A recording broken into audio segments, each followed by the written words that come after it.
Terima kasih.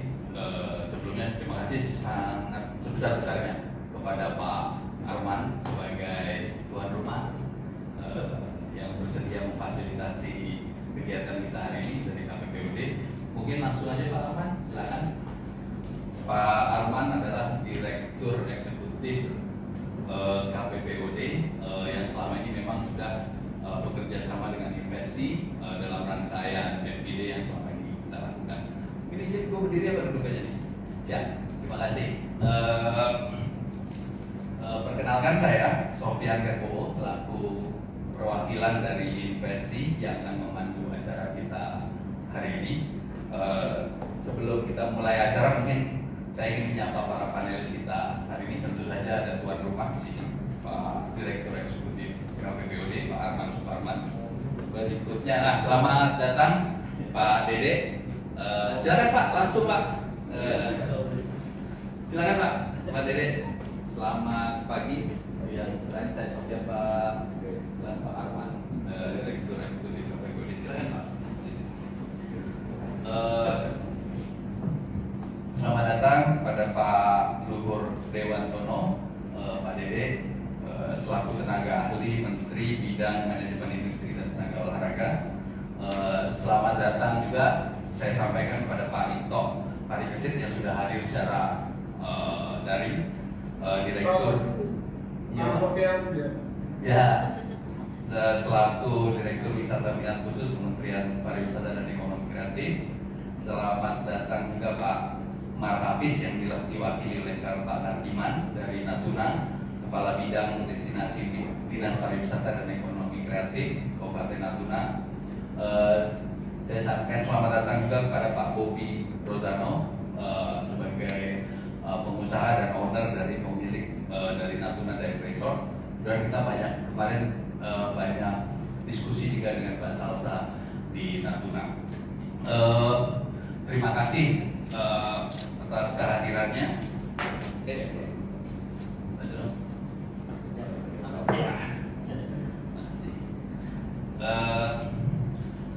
Sebelum kita akan masuk ke acara utama kali ini, saya mau ambil gambaran, mungkin perkenalan dulu ya. Tujuan-tujuan dari FGD kali ini adalah sebetulnya kita dari Investi sudah memfasilitasi, kami sudah bekerja selama 1,5 tahun memfasilitasi. Intinya adalah Investi adalah lembaga yang ingin memfasilitasi investasi di Natuna. Kami sudah bekerja selama 1,5 tahun. Ada beberapa agenda yang sudah kami lakukan. Mungkin kita perkenalan lebih dahulu ya terkait Investi ya. Bisa di slideshow dulu sebelum FGD ini dimulai supaya para peserta bisa memiliki gambaran apa yang kita harapkan di hari ini.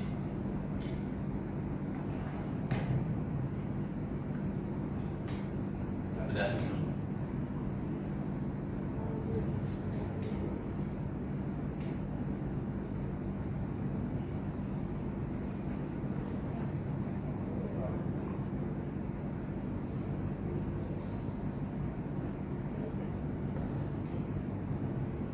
Oke.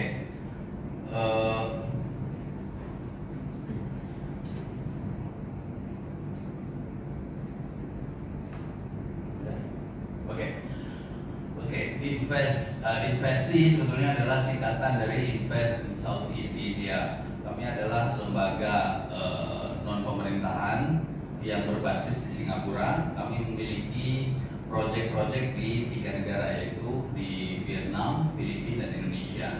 Nah, terkait dengan proyek yang di Indonesia, kami fokus hanya di Natuna. Berikutnya, ya, kami sudah bekerja selama 1,5 tahun khusus untuk membantu perkembangan investasi di Natuna. Yang pertama yang kami lakukan adalah berikutnya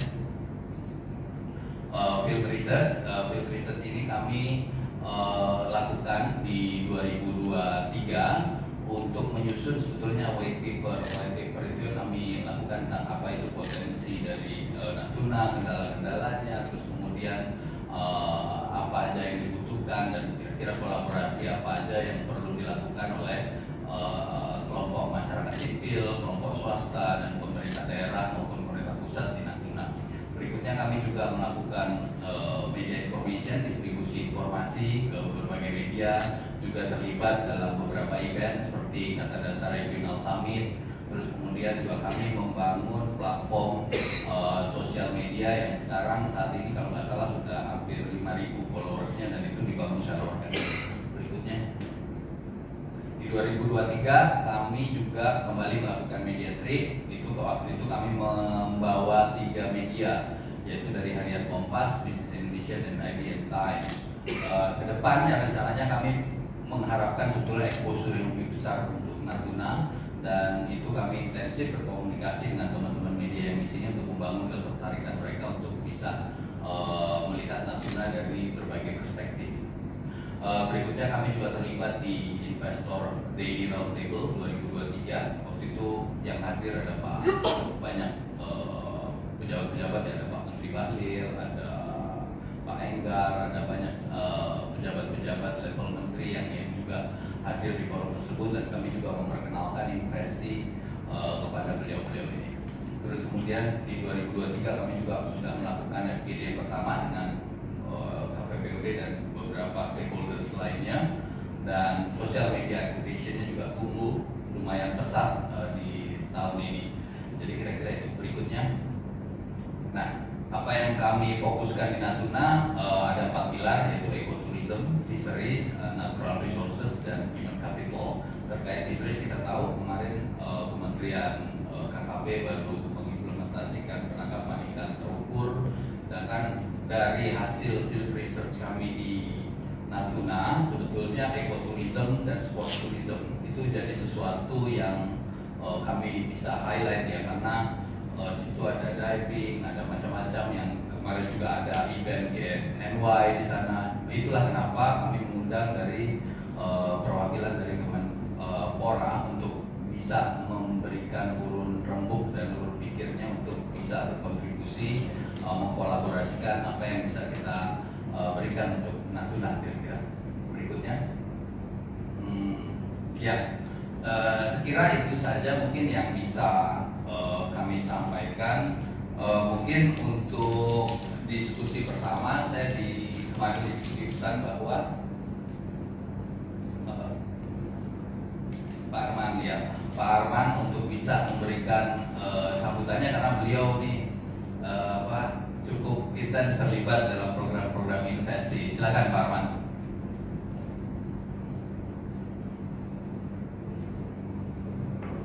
Langsung paparan, silakan, nggak apa-apa. Saya memfasilitasi aja kali ini. Ya, terima kasih Pak Sofyan. Assalamualaikum warahmatullahi wabarakatuh. Selamat pagi, salam sejahtera untuk kita semua. Yang saya hormati Pak Dede dari Kemenpora, Pak Sofyan, dan juga stakeholders yang sempat hadir melalui online di Zoom, yang saya lihat kemanapun dari Natuna, ya Pak Sofyan, ya. Salam kenal Bapak Ibu sekalian. Sebagaimana yang disampaikan oleh Pak Sofyan tadi, ya, tentu kami dari KPPUD, ini sebuah lembaga yang 23 tahun terakhir ini, Bapak Ibu sekalian, kita fokus pada isu-isu yang terkait dengan tata kelola ekonomi daerah, gitu ya.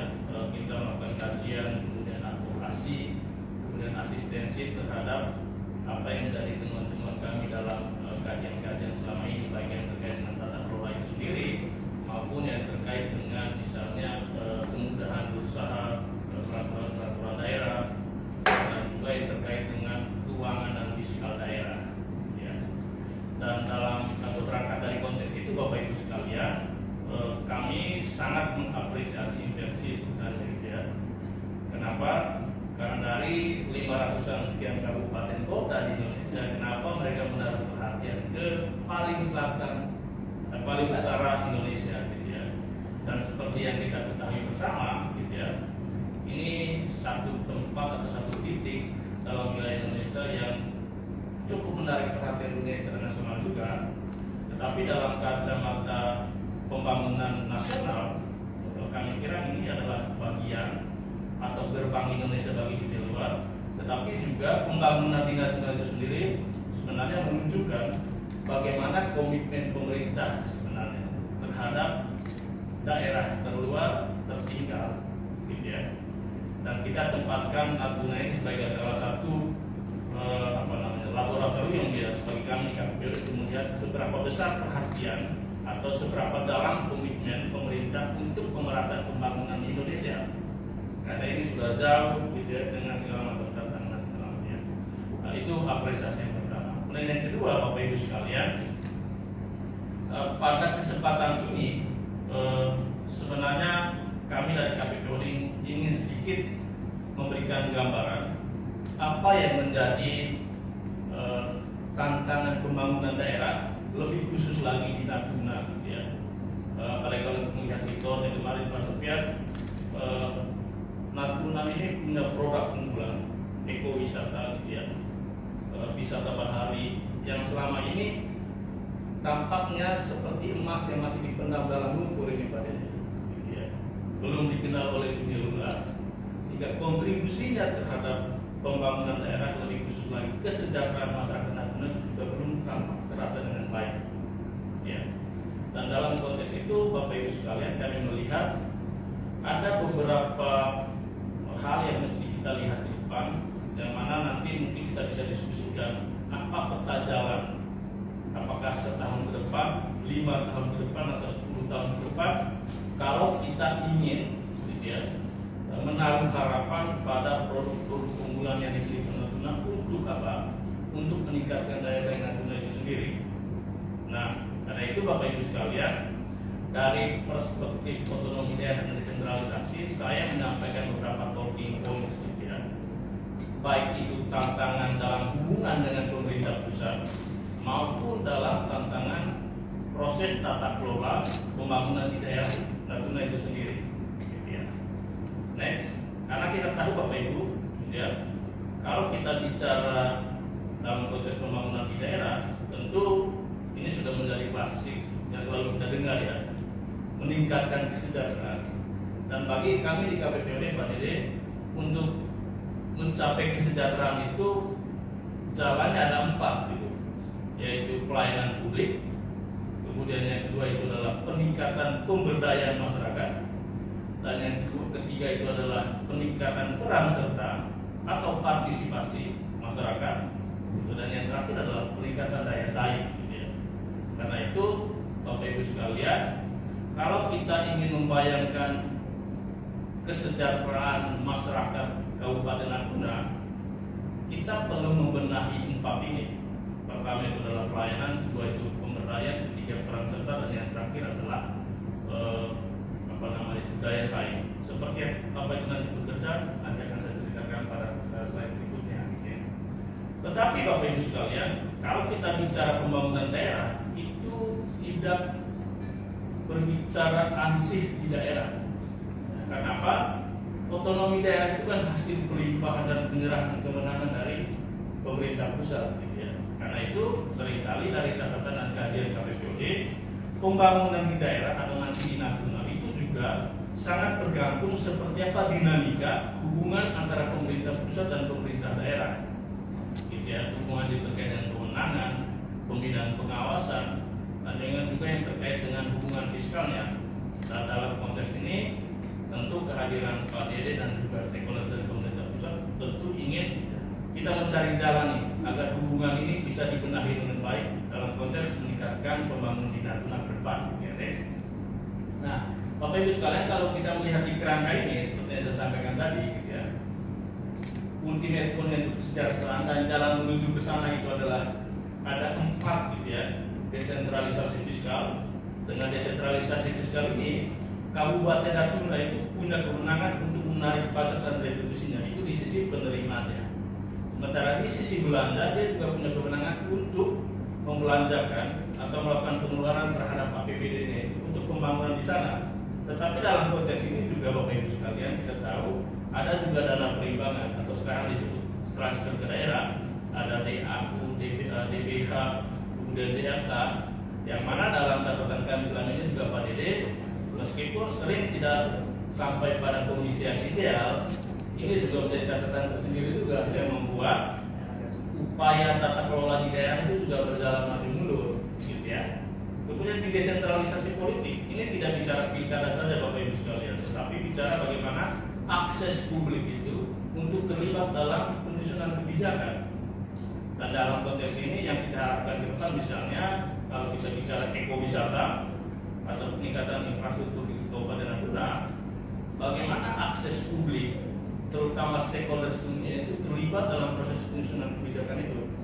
Apakah nelayan atau kelompok-kelompok yang memang menarik keuntungan dari faktor endogen yang ada di Natuna, laut kah atau wisata-wisata bahari yang lain. Ya.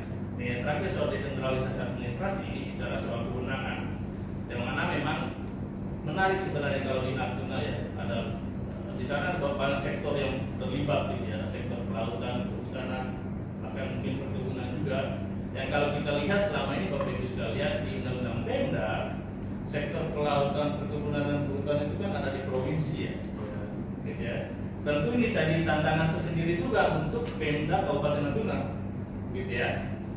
Belum lagi kalau kita bandingkan dengan Undang-Undang Minerba, gitu ya, Undang-Undang Cipta Kerja yang mana peluang atau keleluasan pemerintah daerah kabupaten itu cukup agak dijaga, gitu ya. Kalau saya tidak bilang dipenjarakan gitu ya Pak, gitu ya. Ini juga jadi tantangan struktural nih untuk Kabupaten Natuna, gitu ya.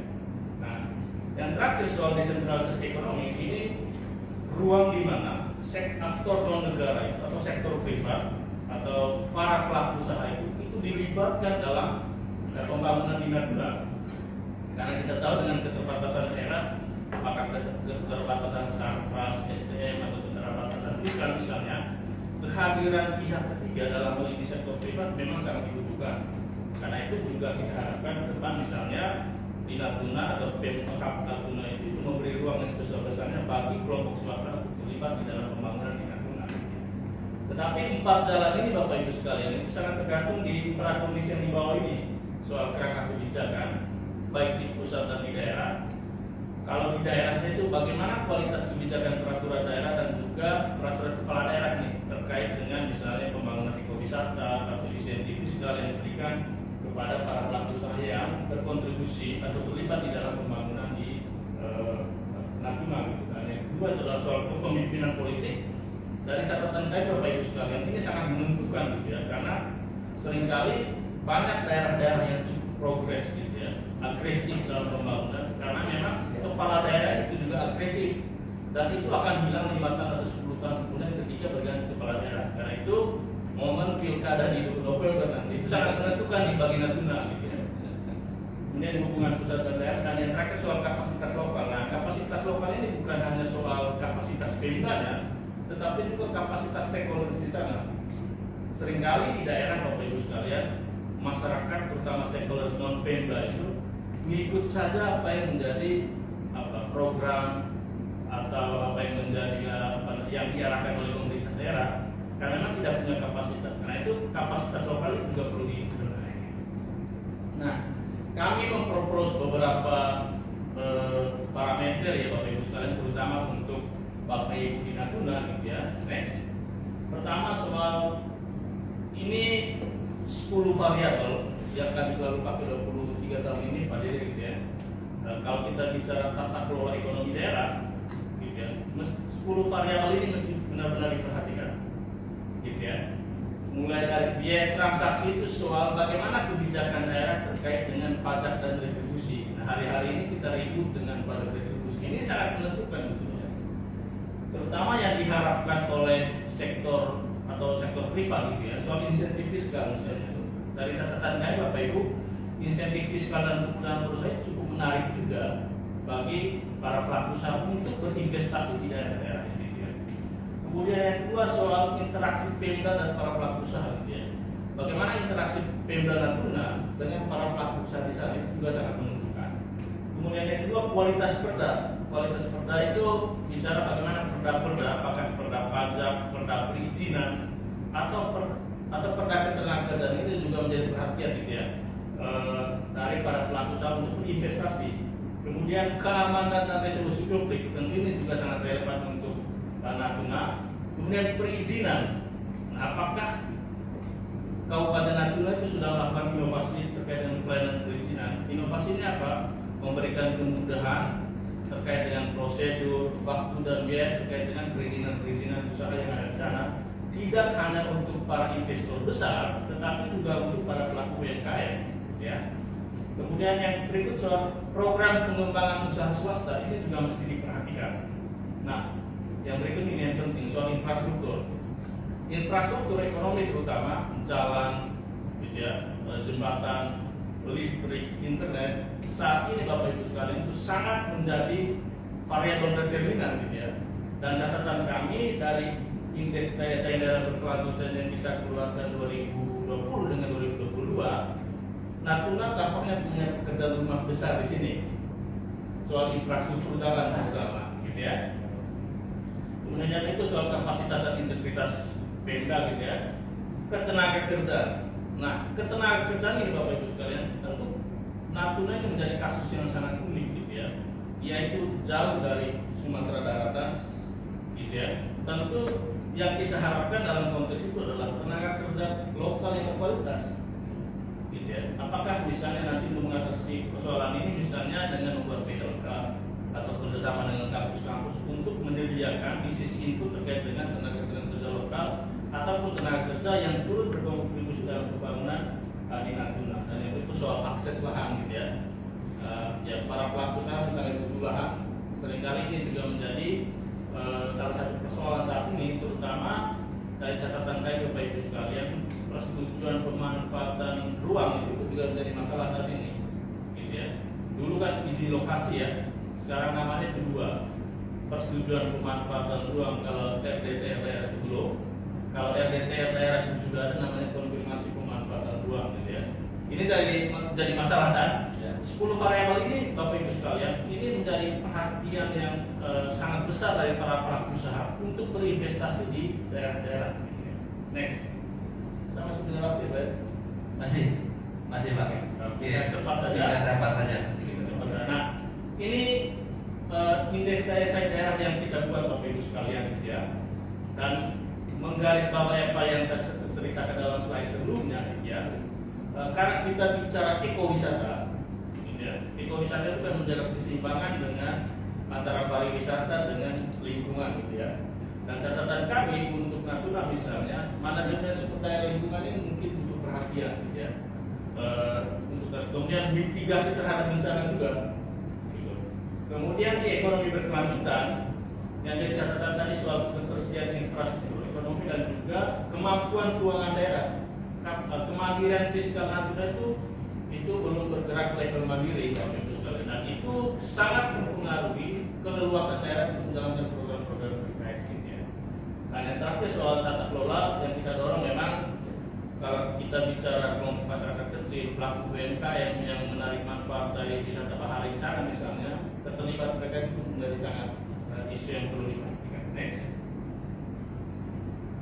Nah, ini yang tadi saya ceritakan, saya tidak perlu sampaikan lagi Bapak Ibu sekalian. Ini mungkin Bapak Ibu yang ada di Natuna mungkin bisa memperhatikan ini soal kapasitas fiskal, infrastruktur, mitigasi bencana dan juga tata kelola. Next. Nah, ini yang kita propose Bapak Ibu sekalian. Di dalam tour itu dari diskusi ini harapannya kita punya gambaran terkait dengan peta jalan ke depan, dan menurut kami kita mendapat peta jalan yang realistis, gitu ya, yang smart, yang bisa dicapai. Kita berangkat dulu dari assessment. Assessment itu terkait dengan seperti apa kebutuhan dan tantangan yang dihadapi oleh oleh Pemkab dan juga masyarakat di Natuna. Kemudian pendekatannya juga mesti kolaboratif governance, tidak hanya menjadi pandangan pemerintah daerah. Dan yang terakhir tentu peningkatan kapasitas, tidak hanya pemerintah daerahnya, tetapi juga bagi kelompok masyarakat yang ada di sana. Gitu. Terakhir, Bapak Ibu sekalian, kami mempropos metode ini, gitu ya, soal regulatory impact assessment. Karena dari catatan kami Bapak Ibu sekalian, dengan pendekatan dengan pendekatan regulatory impact assessment ini, gitu ya, Pemda itu bisa dengan sangat efektif mengetahui apa masalah yang ada di Natuna. Kemudian yang ketiga, gitu, yang paling penting itu soal ada perhitungan biaya dan manfaatnya. Kalau misalnya tadi sudah ditetapkan bahwa ekowisata itu menjadi produk unggulan, apakah sudah melalui analisis biaya manfaat ini atau enggak? Gitu ya. yang jadi refleksi utama Bapak Presiden. Nah itu yang mungkin dari catatan kami Pak Sofyan. Ya. Selebihnya nanti kita bisa diskusikan. Terima kasih. Terima kasih banyak Pak Arman, ini masukannya terutama terkait metode. Tadi ada beberapa catatan, terutama soal infrastruktur, betul Pak. Kalau jalan yang di lokal sana sih sebetulnya sudah cukup baik. Problem infrastruktur mereka adalah fasilitas ketika misalnya mengolah hasil tangkapan ikan, terus kemudian fasilitas transportasi. Infrastruktur dalam hal ini kalau bandaranya bagus, tapi jumlah pesawat yang ke sana itu masih sangat sedikit, dan harus lewat Batam pula. Ada Susi Air baru langsung dari Pontianak itu bisa, cuma harganya kemudian jadi sangat mahal. Lebih murah saya ke Singapura daripada saya ke Natuna. Terus kemudian saya juga sempat waktu dulu kami bersama tim bertemu dengan Wahyal, wakil ketua bupati, dan diskusi di rumahnya itu lumayan lama, ber3 jam. Cerita-cerita tentang bagaimana kabupaten itu disandera dalam kewenangannya oleh provinsi maupun pusat misalnya. Kayak misalnya soal tangkapan. Makanya kenapa kita bergerak ke ekowisata, karena itu yang paling realistis untuk kami implementasikan saat ini. Ketika kami bicara soal pilar lain kayak fisheries dan lain-lain, itu kewenangannya nggak di kabupaten tapi di provinsi dan ada di pusat tentang PIB yang wilayah tangkap itu segala macam. Catatan itu juga jadi sentimen terkait waktu kita cerita diskusi banyak dengan Pak Wakil Bupati bahwa keinginan mereka untuk jadi provinsi, ada sentimen-sentimen yang sifatnya kayak kurang diperhatikan oleh pemerintah pusat, itu tersuarakan dan kami menangkap itu secara jelas, kira-kira itu sih sebetulnya. Dan kehadiran pemerintah pusat di sana ketika waktu itu konflik dengan Cina itu pendekatannya sangat sangat pertahanan keamanan. Jadi fasilitas militernya yang diperkuat, ada penambahan pasukan di sana. Kira-kira itu sebetulnya catatan-catatannya. Tapi intinya adalah diskusi. Kenapa kami mau arahkan diskusi ini ke wisata? Betul bahwa kami akan mau buat semacam jalan. Kami lihat bahwa dari terms of kewenangan dan fasilitas yang paling memungkinkan dan kami bisa capai dalam waktu dekat adalah terkait dengan ekoturisme itu tadi. Selain kemudian mengevaluasi sebetulnya infrastruktur apa sih dan apa yang harus dilakukan, dan peta jalan itu penting. Jadi masukan-masukan Pak Arman ini kami coba akan akomodir dan nanti akan kita diskusikan lebih lanjut. Selanjutnya mungkin tanpa membuang waktu, paparan dari kami berikan kesempatan paparan dari Kemenparekraf. Selamat siang Pak Ito Parikesit, dari Direktur Wisata Minat Khusus Kementerian Pariwisata dan Ekonomi Kreatif. Kepada Pak Ito, kami persilakan. Baik, terima kasih Pak Sofyan selaku moderator. Assalamualaikum warahmatullahi wabarakatuh. Selamat pagi, salam sejahtera buat kita semua. Om Swastiastu, nama budaya salam kebajikan. Salam sehat, salam Indonesia maju dan terus berkembang. Pada kami yang terhormat Pak Arman dan Pak Dede, salam kenal Pak Arman dan Pak Dede ya. Izin kami dari Kemenparekraf dan Direktur Minat Khusus diberi kesempatan untuk memaparkan terkait proyeksi pengembangan wisata minat khusus di wilayah Kepulauan Natuna. Next lagi ya, masih terisi ya. Ya next. Nah kalau kita lihat definisi wisata minat khusus itu supaya persepsinya sama ya, bahwa banyak sekali sebetulnya sumber-sumber yang menjelaskan bahwa apa sih sebetulnya itu wisata minat khusus. Cuma kita merangkum dan menyepakati di internal Kemenparekraf bahwa wisata minat khusus itu adalah sebuah keinginan atau hobi yang sangat kuat sekali untuk mengikuti atraksi wisata. Nah itu dimana dalam memutuskan kemana juga mempertimbangkan hal-hal yang sangat berat dan tapi mereka akan melakukannya. Dan sebenarnya tujuan wisata khusus itu sebenarnya simpel ya, untuk memperoleh experience yang sangat melekat bagi para wisatawannya, sehingga mereka akan melakukan repeater mengulangi aktivitas wisata minat khusus itu di destinasi yang dituju sebelumnya. Next, mungkin. Ya kalau kita lihat ini kebijakan dari kepada Kemenparekraf sendiri terkait wisata minat khusus, kami menganggapi bahwa sebetulnya atraksi wisata minat khusus sangat banyak sekali. Cuma kita menganggap sebagai 7 flagship di Kemenparekraf ya. 7 flagship ini adalah sudah merupakan entry wisata minat khusus dari negara-negara seperti yang geografisnya mirip dengan Indonesia. Nah, salah satunya adalah wisatawan muslim halal ini yang memang untuk mendukung ke depannya ya, karena banyak sekali wisatawan dari Timur Tengah dan negara-negara muslim yang berkunjung. Kemudian gastronomi atau kuliner, kemudian wisata bahari, ada ekoturism dan wisata heritage, kemudian wisata kesehatan yang kita bisa bagi dua yaitu medis dan wellness maksudnya. Dan yang terakhir adalah adventure tourism. Next. Ya, next lagi. Kalau kita lihat, mengapa sih sebenarnya Kemenparekraf sekarang ini lebih gencar mengembangkan wisata khusus? Karena ada arahan dari RPJM itu ya, yang dimana kalau tahun 2014 sampai 2019 itu RPJM-nya bahwa menyebutkan bahwa targetnya adalah jumlah kunjungan wisatawan. Namun pada RPJM 2020 sampai 2024 paradigma itu sudah dirubah bahwa yang ditingkatkan bukannya wisatawannya adalah tapi dari quantity tourism menjadi quality tourism.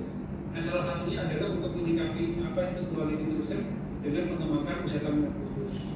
Dan ini yang utamanya terutama jelas ya. Di sini pariwisata berkelanjutan atau konservasi ekosistem dan sebagaimana dan lainnya. Kemudian ada SDM terampil juga bagaimana cara meningkatkan kualitas SDM sebagai pemandunya.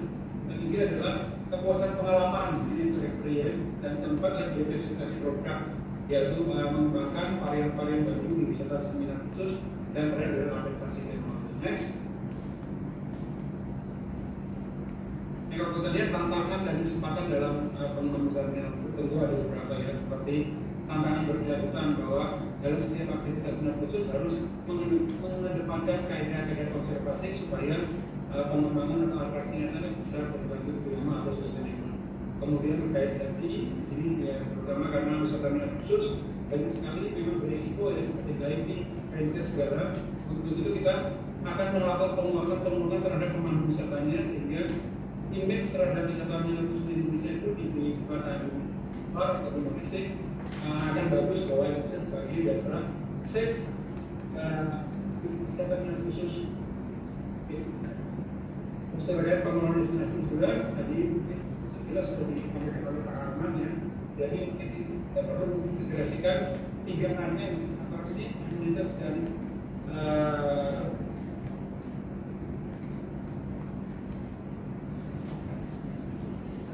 aksesibilitasnya. Kemudian terakhir informasi, ya informasi itu berupa kita harus baik-baiknya wisata minat khusus atraksi kalau tidak ada promosinya untuk menginformasikan kepada seluruh wisatawan yang ada di domestik maupun luar negeri, ya sebaik-baiknya tidak akan bisa diminati atau tidak akan diunduh wisatawan. Next.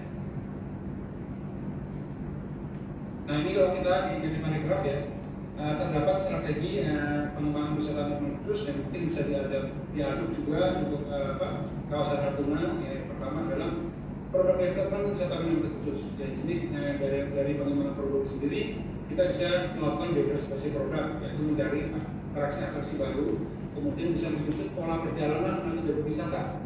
Jadi kita bisa mengaitkan antara wisata minat khusus dan tipe atraksi satu dengan yang lainnya bisa terkoneksi menjadi sebuah paket wisata. Kemudian juga pengembangan promosi, jadi kita akan melakukan promosi baik di negeri maupun di luar negeri dan tentunya berkolaborasi dengan asosiasi-asosiasi yang ada di dalam negeri maupun di luar negeri. Juga kita lakukan setiap tahunnya di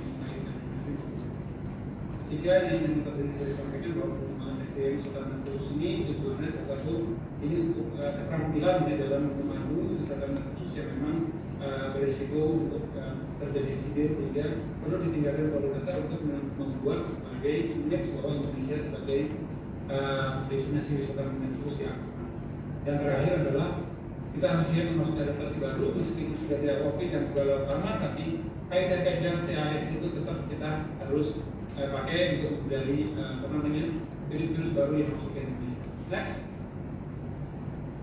Next lagi, kalau kita lihat ini percepatan pembangunan Natuna sebagai arahan Presiden pada tahun 2018 ya, gitu ya.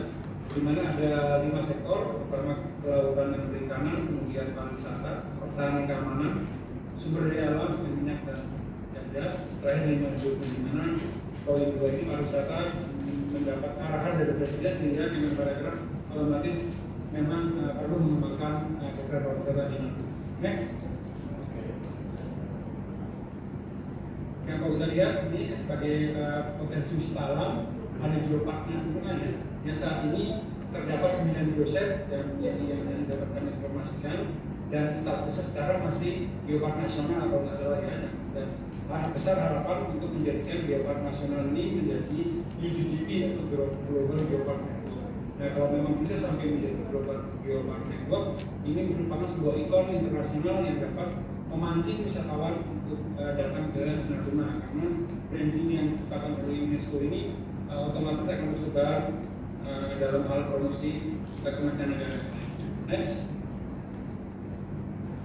Nah, ini juga dari sisi ekoturism, di Pulau Natuna terdapat salah satu hewan ya, kekah yang hanya di daerah Natuna, juga ini bisa dimanfaatkan sebagai ikon daerah, dan perlu kita buat storytellingnya bagaimana untuk menciptakan sebuah daya tarik. Jadi jika storytellingnya baik ya, mungkin akan bisa merangsang wisatawan untuk berkunjung, dan land of stay di Natuna akan bisa digunakan dan bisa dimix dengan aktivitas seperti bird watching yang memang memiliki pasar yang cukup tinggi di luar negeri seperti Amerika, Kanada, dan Eropa. Next lagi. Nah, ini juga kemarin pada tanggal 24 Desember ya 2023 dengan paragraf memfasilitasi salah satu pengembangan event di Kepulauan Natuna ya, yang memiliki event wisata geopark yang dijadikan sebagai event tahunan. Jadi memang itu dari budaya, tapi dengan paragraf juga setiap tahunnya akan membantu memfasilitasi. Diharapkan jadi Natuna menuju UNESCO Global Network atau UGGP. Kalau memang sudah di UGGP, otomatis branding event di Natuna itu akan sangat jauh lebih meningkat. Kemudian next. Nah, kalau kita lihat potensi wisata bahari di Natuna ini berdasarkan sumber dari Kementerian Kelautan dan Perikanan, kalau kita lihat bisa kita bayangkan di 99% itu lautan ya. Kemudian ada 46 objek wisata pantai dan pulau. Kemudian penutaran sangat luas. Kemudian juga memiliki event tahunan seperti Australia yang dilewati kalau nggak salah namanya ini Indonesia di Australia di sini. Kemudian ada 150 pulau dengan 27 berpenghuni dan 127 pulau tidak berpenghuni. Nah, kalau kita lihat di sini juga dari luasnya saja sudah bisa dikatakan bahwa potensi wisata bahari Natuna ini memang memiliki porsi yang paling besar dibanding dengan atraksi wisata lainnya.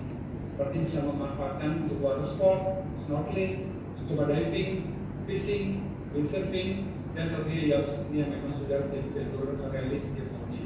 Next. Nah, ini juga kita lihat ini berdasarkan data dari BKS Kabupaten Natuna juga, kalau kita lihat ada daya tarik di Natuna itu banyak sebenarnya. Ada wisata pantai laut, air terjun, wisata gunung ya, ada sejarah dan lain-lain sebagainya. Kalau kita lihat dari data sendiri ini, untuk wisata baharinya paling banyak. Jadi hampir semua kecamatan mereka memiliki potensi wisata bahari. Jadi memang wisata bahari di sini menurut kami memang bisa dipandang sebagai ikon daya tarik wisata di Kepulauan Natuna. Next.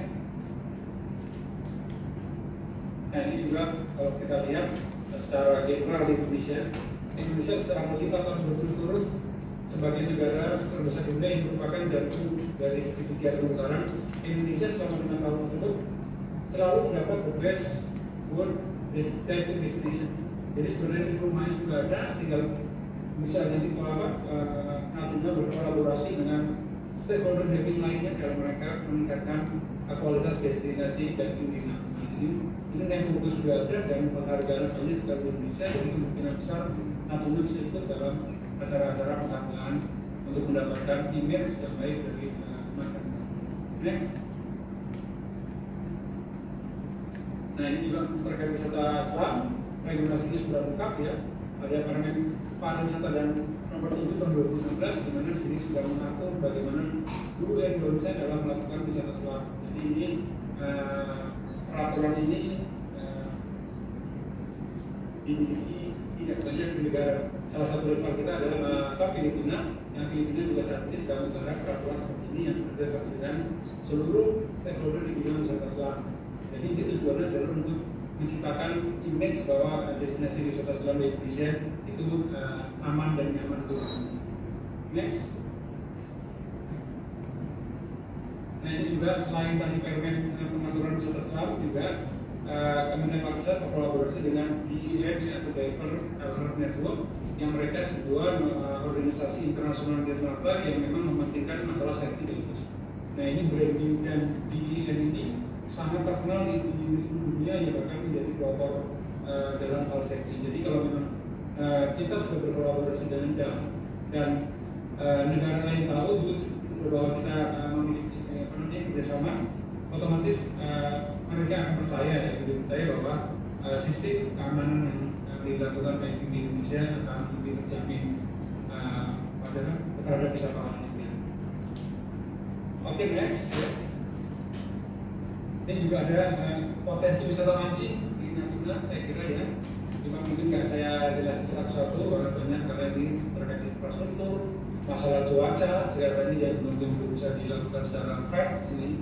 Legal status juga keamanan juga yang paling penting. Kita bekerja sama dengan aparat TNI, misalnya seperti TNI Laut untuk membantu menjaga pengamanan terhadap wisatawan asing yang melakukan divisi di Kabupaten Natuna. Next.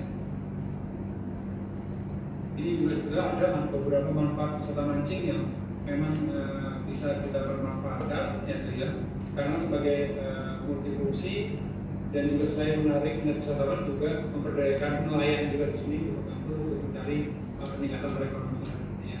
Kemudian juga menjadi sarana untuk meningkatkan kesadaran para nelayan dan masyarakat pesisir supaya menjaga kelestarian lingkungan laut. Karena dengan bekerja sama dengan nelayan mereka akan tahu bagaimana cara penangkapan ikan yang baik dan sustainable.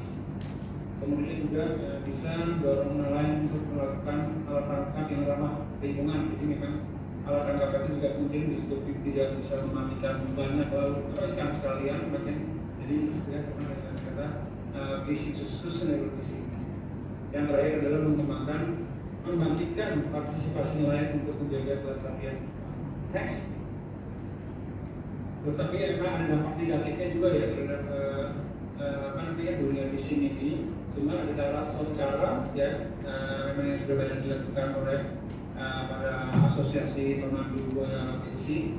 Kita bisa melakukan recreational business seperti cut and drag release. Jadi sepertinya ikan yang sudah tertangkap mungkin hanya diputus sebentar dan kita lepas lagi. Jadi bukan bawa pulang atau bawa pasar. Jadi misalnya tangkap ikan terlepas. Jadi populasi ikan yang ada di Kabupaten Natuna meningkat. Next. Nah, selain daripada aktivitas wisata bahari lainnya juga mungkin Natuna bisa memanfaatkan penggunaan kapal hias yang memang sudah menjadi agenda tahunan di Indonesia sendiri. Jadi memang startnya memang kapal hias itu dari Sabah melalui pesisir barat Pulau Sumatera, melewati Selat Sunda dan masuk ke Pontianak, kemudian masuk ke Natuna dan mereka akan keluar negeri lagi dan masuk lagi ke Bulukan. Di sini akan melanjutkan perjalanan ke Indonesia bagian timur. Nah untuk tahun ini rencananya 16 tarian Natuna akan dikunjungi kapalnya pada bulan Juni. Ini bisa memanfaatkan dan mungkin pemerintah daerah bisa menyediakan fasilitas seperti menyediakan paket wisata ketika kapal hias yang ketika bersandar di Natuna bisa membeli paket wisata dan menikmati paket wisata yang komprehensif supaya mereka dapat memberikan review terhadap networking mereka. Karena kalau review bagus otomatis para yayasan ini akan next. Nah untuk itu memang perlu strategi dalam mengembangkan kesustainablean ke depan. Jadi kalau kita sebagus-bagusnya atraksi wisatawan, tapi kalau misalnya tidak memiliki konsep untuk ekoturismenya, saya rasa ini akan hanya sebentar ya kita berjaya, tapi kedepannya tidak bisa melanjutkannya karena kerusakan lingkungannya. Beberapa upayanya adalah terus melakukan prinsip konservasi, karena dari konservasi terjadinya sustainable yang dapat memperpanjang aktivitas wisata minat khusus ke depannya.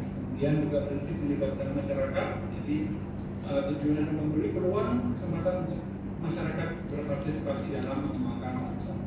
Kemudian juga ada prinsip ekonomi, bagaimana masyarakat dapat meningkatkan pendapatannya yang ditimbulkan akibat efek daripada pengembangan wisata minat khusus di Natuna. Kemudian juga prinsip edukasi, bagaimana seorang wisatawan juga dapat mengetahui tambahan ketika mengunjungi kawasan Natuna, dan adalah prinsip wisata di mana tentunya wisatawan harapannya adalah menciptakan rasa aman, nyaman, dan memberikan kepuasan dan experience yang tinggi terhadap pengalamannya supaya untuk melakukan kritikan kepada destinasi itu.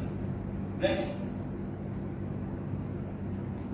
Demikian kami sampaikan. Terima kasih. Wassalamualaikum. Waalaikumsalam warahmatullahi wabarakatuh. Terima kasih banyak Pak Ito, insight-nya. Ada beberapa poin yang saya highlight tadi. Yang pertama sebetulnya sudah ada arahan dari Pak Presiden langsung tahun 2016 untuk ikut agar Kementerian Parekraf bisa membantu pertumbuhan pariwisata di Natuna. Dan kebetulan juga di sini ada Kepala Bidang Destinasi Pariwisata dan Ekonomi Kreatif dari Natuna juga, dan ada Pak Bobi Rozano juga sebagai pemilik Natuna Resort. Mungkin nanti kita akan lihat perspektif dari teman-teman di Natuna. Tapi sebelum ke sana, saya mau sebetulnya kenapa saya menunggu Pak Dede itu tadi sebelum mulai acara ini adalah supaya beliaunya juga bisa punya gambaran dan ikut bisa memberikan kontribusi. Salah satu yang perlu saya highlight sebetulnya adalah tahun lalu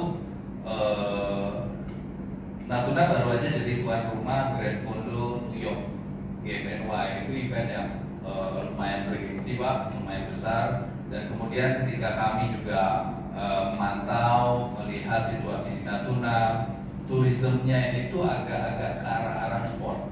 Seperti kayak tadi Pak Ito sudah sampaikan, ada snorkeling, ada juga diving, ada juga sepeda, ada juga yang lain-lain. Nah, sport fishing mungkin ya. Jadi itulah kenapa dalam kapasitas Bapak itu mewakili Kemenpora, sebetulnya itulah kenapa kami mau minta masukannya, kira-kira apa program yang bisa dikolaborasikan, apa kira-kira kemudian dari aspek mana kira-kira ini bisa menjadi stimulan agar pariwisata di Natuna itu bisa jadi lebih maju dan menarik bagi investor. Itu kira-kira Pak Dede, mungkin komentarnya saya silakan Pak.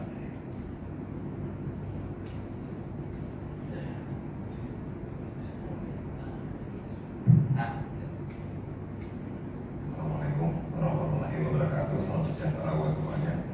Terima kasih Pak Sofyan. Yang saya hormati Pak Arman, baru ketemu. Yang saya hormati juga Pak Ito dari Kemenparekraf, Pak Rudiansyah dari PUPR Natuna, atau rekan-rekan dari Pemda Natuna. Kemudian teman saya baru kenal Bobi Rozano di Natuna, tapi mukanya nggak kelihatan. Jadi Bobi Rozano ini saya baru 40 tahun kenal beliau nih. Jadi beliau yang mengundang saya sebetulnya tahun kemarin untuk ke Natuna pada acara Grand Fondo New York ya, salah satu seri Grand Fondo New York. Mohon maaf juga untuk teman-teman di Natuna, kami waktu itu sudah merencanakan untuk ke sana, tetapi kebetulan ada arahan lain dari atasan kami, kemudian kami sehingga belok ke tempat lain. Mohon izin.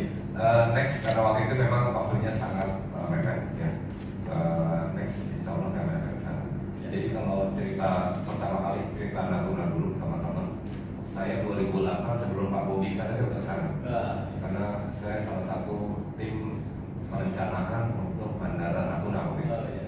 Jadi saya sering bolak-balik sana dan saya melihat memang potensinya yang utama adalah wisata bahari ya. Dan mungkin bisa kita interkoneksi dengan sport ya, tulisannya sport yang berhubungan dengan wisata bahari. Tapi tentu sebetulnya tidak menutup juga kemungkinan lain seperti tadi yang diutarakan oleh Pak Ito, bahwa sebetulnya banyak sekali potensi-potensi wisata yang ada di Natuna. Tadi ada mungkin jungle explorer atau trial segala macam yang mungkin contoh nyatanya bisa dilihat seperti di Bohorok, di Sumatera Utara dan lain sebagainya. Karena variasi alamnya ini sangat menarik ya di Natuna. Dari laut, gunung itu cukup lengkap. Saya dulu sudah keliling-keliling dari mulai Ranai sampai ujung-ujung itu masih belum jalannya masih ya sudah jalannya masih baru dalam tahap pengaspalan. Mungkin sekarang sih sudah rapi ya, sudah halus ya. Jadi potensinya ini sebetulnya untuk wisata ini sangat besar, juga dengan kedekatan Natuna dari beberapa negara tetangga, dari Singapura, dari Malaysia, mungkin itu bisa kita kejar dulu sebagai salah satu sasaran utama untuk mendatangkan wisatawan selain dari wisatawan domestik.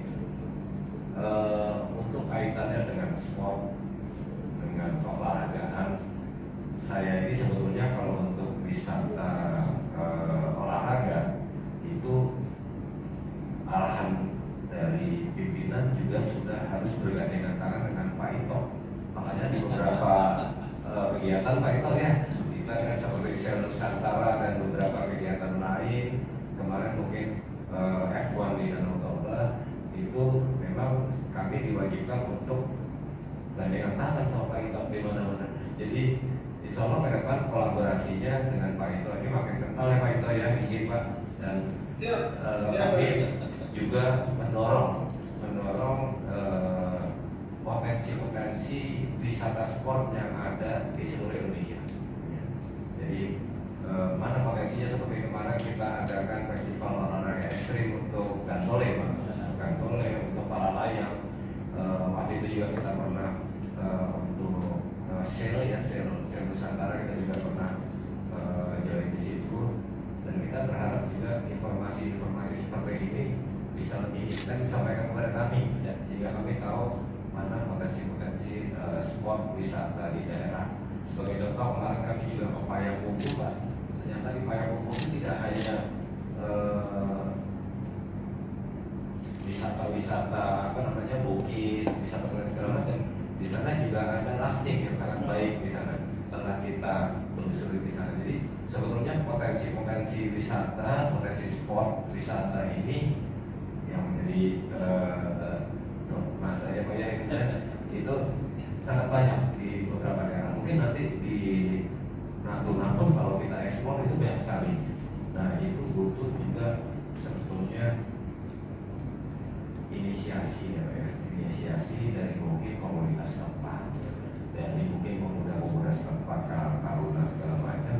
Dari kami sebetulnya kita memberikan informasi dan mungkin nanti pada tahap developmentnya kita bisa bantu bersama-sama dengan mereka. Tapi informasi awal tentunya kami dari pusat ini ya tolong dikomunikasikan juga potensi-potensi apa yang ada di daerah-daerah itu. Kita punya program saat ini kejuaraan Tarkam seluruh Indonesia.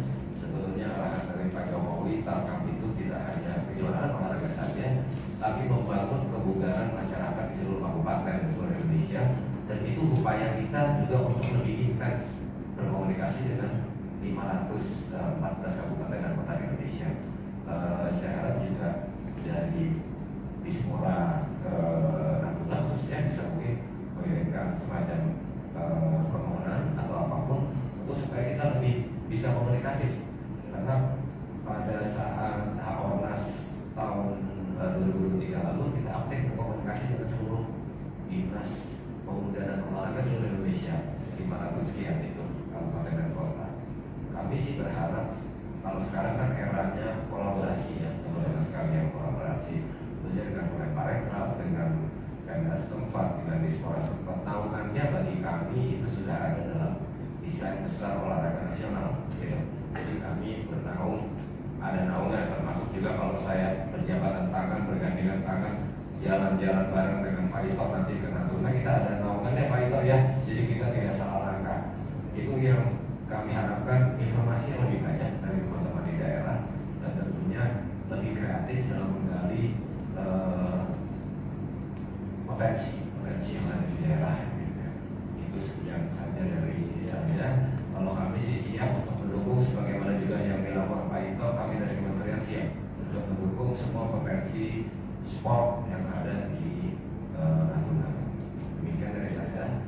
Terima kasih. Wassalamualaikum warahmatullahi wabarakatuh. Waalaikumsalam warahmatullahi wabarakatuh. Kalau ternyata sahabatnya Pak Bobi ini salah undang saya harusnya ya. Saya nggak kenal ya. Jadi gini, terima kasih banyak Pak Dede insight-nya. Memang salah satu agenda dari PSI adalah memfasilitasi banyak pertemuan, gak cuma antar pemerintahan yang baik pemerintah daerah pusat atau apa, tapi juga kami fasilitasi pertemuan-pertemuan atau forum dengan calon-calon investor, terus kemudian juga dokumen-dokumen yang kami susun itu kami distribusikan secara online, secara fisik ke beberapa potensi investor, dan kami juga terlibat tadi di beberapa forum-forum seperti Investor Daily, Investor Summit, terus kemudian dengan beberapa forum-forum lain. Nah, beberapa catatan Pak Ito saya mau sampaikan sedikit. Kemarin waktu kita ajak Kompas di sana, itu sudah masuk satu halaman Kompas Pak, yang kekah itu. Terus juga masuk di beberapa media kayak IDN Times yang memang buat kalangan-kalangan yang muda, dan itu menarik. Terus catatan dari Pak Dede tadi mungkin nanti bisa dielaborasi lebih lanjut ya dengan Pak Kardiman dan Pak Bobi adalah informasi awal. Komitmen ini salah satu bentuk kolaborasi dan kontribusi lah. Apa yang kami lakukan sebetulnya inginnya adalah hasilnya adalah seperti ini. Bagaimana misalnya pemerintah pusat bisa membantu pengembangan misalnya pariwisata dan olahraga di Natuna. Nah, cuma tadi Pak Dede berikan catatan betul soal informasi awal, apa ide-idenya, apa persoalan-persoalannya segala macam. Kalau misalnya ada yang bisa dibantu. Kalau misalnya memang masih dalam tadi Pak Dede highlight betul soal naungan, kolaborasi ya Pak ya, dengan Kemenparekraf supaya nggak salah langkah, itu jadi satu catatan penting juga. Karena ini kan terkait dengan tata kelola yang disampaikan Pak Arman tadi, supaya kita nggak salah langkah. Tapi kita pengen quick wins 2024. Apa yang bisa kita lakukan, apa yang bisa kita cepat. Mungkin kita langsung aja ke Pak Kardiman untuk bisa memberikan komentar, dan selanjutnya nanti langsung Pak Bobi ya bisa berikan komentarnya. Silakan Pak Kardiman, waktu dan tempat saya persilakan. Terima kasih. Assalamualaikum warahmatullahi wabarakatuh. Selamat pagi menjelang siang, Bapak Ibu semua. Baiklah, saya dari Dinas Pariwisata Kabupaten Natuna, kebetulan sebagai Kepala Bidang Pemasaran Pariwisata. Ya. Kan menyambut baik upaya yang dilakukan oleh instansi ini untuk memajukan pariwisata di Natuna. Saya tahu bahwa Versi sudah memberikan kontribusi tahun lalu terhadap salah satu event yang dilakukan oleh Direktur Konjunio yang telah dibuat di Natuna, itu pelaksanaan yang baik.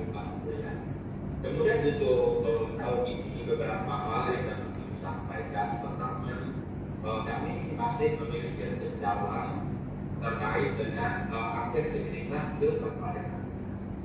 Nah, kalau berbicara aksesibilitas, saat ini mungkin para konsorsium yang Pak Antisipasi, Pak Natuna, dan Pak BB dan lain-lain.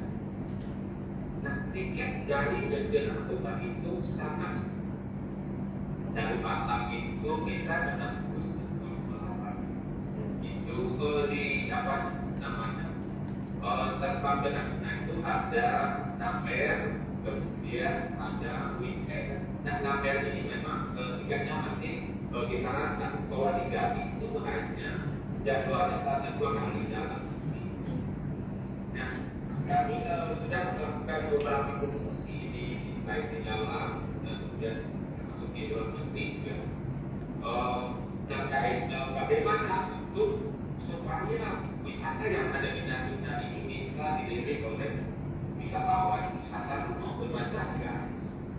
Nah, sebelumnya dapat saya sampaikan bahwa Natuna memiliki 120 objek dan daerah wisata.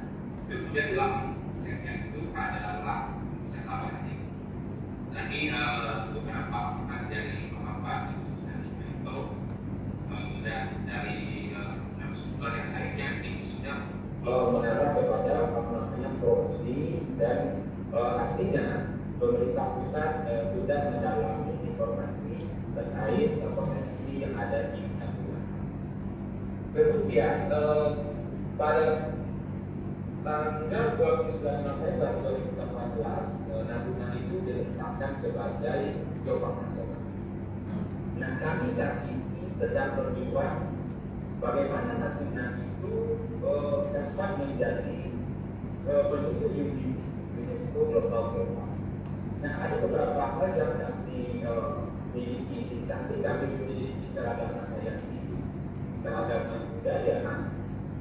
Kami juga berharap dengan adanya pengakuan dari UNESCO itu bahwa Natuna itu merupakan kutub kenyataan dunia bahwa Natuna berhasil integral dunia dan disahkan dari negara kesatuan Republik Indonesia.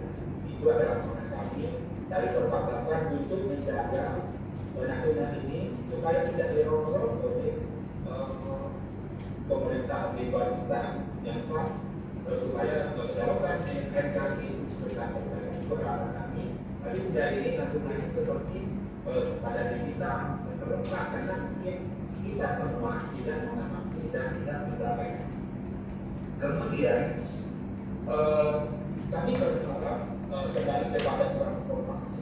Bagaimana Natuna itu mendapat prioritas dalam perhatian dari Kementerian Perhubungan ataupun dari sektor terkait dalam hal ini bagaimana dari Kementerian, apakah mungkin bisa didorong dari Kemenpar terkait dengan potensi wisata yang biasa, kemudian juga dari Bapak dari Kementerian Pemantauan Pelaksanaan Otonomi Daerah. Nah, ini kami sangat berharap. Kami berharap ada mulai langsung dari misalnya Natuna itu pun berada antara Malaysia Barat dan Malaysia Timur. Nah, ketika dari Malaysia Barat ke Malaysia Timur itu melewati perairan ataupun bahkan darat Natuna. Dan tentu apabila pesawat itu singgah satu kali atau dua kali dalam satu minggu, nah itu kalau sangat Natuna luar biasa. Kemudian ada flight dari Singapura misalnya, dari China. Nah, China itu ada flight ke Batam. Mungkin bahkan di depan kita ada flight itu bisa langsung ke. Tapi kalau program itu apa yang disampaikan oleh Pak GD ya, dan juga Pak itu sudah berbicara banyak tentang. Kami berharap dari mana tadi dengan Pak GD dan dengan Pak itu dari Kemenpar itu kami sangat menyambutkan tentang ekonomi. Apabila memang penanganan yang baik dari pemerintah pusat untuk meningkat mengenai itu kami lakukan. Dan itu karena kami sudah berbuat dari promosi di Jawa Malaysia beberapa waktu yang lalu, kemudian kami promosi di Batam, di Pontianak. Dan kalau memang ada pesawat dari Batam ketika malam, kami mencari alternatif wisatawan yang datang dari Pontianak. Nah, dari Pontianak ini itu sangat dekat sekali dan juga kami dibuat bersama dengan di Selasa itu salah satu kecamatan yang kami berdekatan dengan Pontianak itu dan di Malaysia itu sekitar 2 jam perjalanan itu sudah sampai ke Selasa. Dan Selasa ini sudah dibangun PLBN bahwa lintas batas laut yang dibangun di Selasa itu saat ini belum beroperasi. Nah, kalau kami dengan PLBN itu sempat beroperasi, yaitu wisatawan yang dari C mendatang ke dengan naskah itu lebih mudah untuk mendapatkan informasi kemudian pelayanan yang baik. Karena kampung wisatawan itu adalah kampung yang besar. Kami jaga sedang termasuk kami sudah memperbaiki masyarakat melalui kegiatan latihan. Karena kami tiap tahun itu dapat dana donasi khusus dari Kementerian Pariwisata bagi itu di angka fisik maupun di angka non. Alhamdulillah kami ucapkan terima kasih kepada Pak Dr. dengan itu terkait dengan pengembangan administrasinya dan pengembangan SDM. Nah sekarang ini yang kami tunggu mungkin Pak Dirjen, yang kami tunggu sekarang itu adalah bagaimana promosi pariwisata Natuna itu bisa menjangkau lebih luas. Nah kalau kami dari Natuna itu memang tidak mampu untuk bergerak sendiri dengan teman-teman kami di sisi SDM dan segala macam seperti itu. Kemudian dapat saya tambahkan bahwa untuk tahun ini kami sudah memproduksi 29 event nasional. Nah, salah satu yang event besar yang skala internasional yang kami buat di Natuna itu di antaranya ada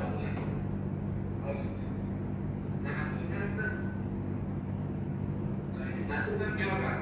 Nah, Natuna Geopark ini semua event beberapa event yang kami buat di Natuna itu adalah untuk mendukung salah satunya ya untuk mendukung Natuna itu menuju UNESCO. Salah satu yang kita buat adalah Natuna Geopark itu pada tanggal 12 Mei.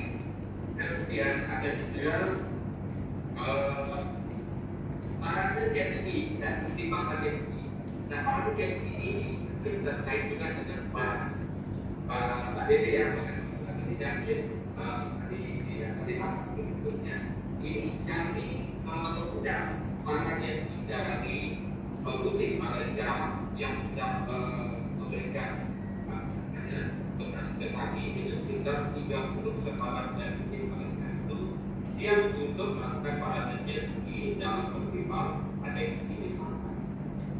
Nah, kemudian di samping itu juga tadi kita singgung bahwa nantinya ditunjuki oleh kemudian. Nah, tahun ini West Indonesia Malaysia ada berkunjung pada tanggal 18 sampai 21 Juni. Nah, hari pertama juga kita sudah ditunjuki. Kami sudah membuat paket-paket pesertanya. Memang kami masih berharap kepada Kemenpar dan juga kepada Kemenkominfo dari sektornya untuk kapal yang ini. Bagaimana jumlah kapal yang datang ke Natuna itu lebih banyak dari tahun-tahun sebelumnya. Karena tahun kemarin kami dijadikan sekitar 30 kapal yang kami sudah persiapkan untuk menyambut 30 kapal ternyata yang datang itu sebenarnya 7 kapal. Nah, ini mungkin perlu kita koordinasikan bersama pada saat kami dukungan dari teman-teman yang bisa membantu kami dan kemudian sampai itu kami juga menghadirkan event untuk nanti ya masih berkolaborasi dengan GFM Baik. Nah, mudah-mudahan ini mendapat dukungan dari Kementerian Pemuda dan Kemenpar dan kami siap untuk melakukan ke Kemenpar atau ke Kementerian Pemuda dan Olahraga bagaimana event-event besar yang kami piagam ini bisa disupport karena kami melihat ya izin orang dan kami lihat selama ini memang event-event yang dibuat oleh kami di Pulau Terluar itu kurang di support ya Pak. Mungkin kegiatan-kegiatan yang dibuat itu mungkin lebih support untuk daerah yang sudah jadi. Yang misalnya kalau kami di Pulau itu ya di Batam misalnya kami berharap berapa kali kami sudah mengurangi Pak Menteri Pariwisata dan Komunikasi, kemudian Pak Bupati kami sudah datang langsung ke beliau, kemudian dilanjutkan Pak Bupati meminta memohon kepada Pak Kemenpar untuk bertemu dengan Natuna, tetapi memang mungkin tidak tersebutkan atau hal lain sampai saat ini kedatangan beliau belum bisa sampai ke Natuna dan ada beberapa event besar ini bisa dijadikan gambaran atau ya. Oh, tadi beliau mungkin kopinya lagi kopi sesuatu itu dan ini kami kami berharap Pak Jokowi dari Pak Jokowi. Nah, mungkin itu yang dapat saya sampaikan di kesempatan ini. Nah, terkait dengan karya jiwa bisa nanti kami sampaikan ke jajaran pemerintah untuk atau kepada Pak Moderator. Terima kasih. Saya dengan wakilan saya. Assalamualaikum warahmatullahi wabarakatuh. Waalaikumsalam warahmatullahi wabarakatuh. Terima kasih Pak Kardiman. Saya kira tadi apa yang dipaparkan Pak Kardiman itu adalah hal-hal yang memang tidak bisa diselesaikan oleh pemerintah daerah. Makanya itu kemudian disuarakan betul oleh Pak Kardiman. Oh, kenapa? Oh iya, sebelum saya beralih ke tempat lain, Pak Bobi juga kebetulan kebetulan keluar, jadinya saya mau minta sedikit Pak Tito sebelum meninggalkan acara untuk memberikan semacam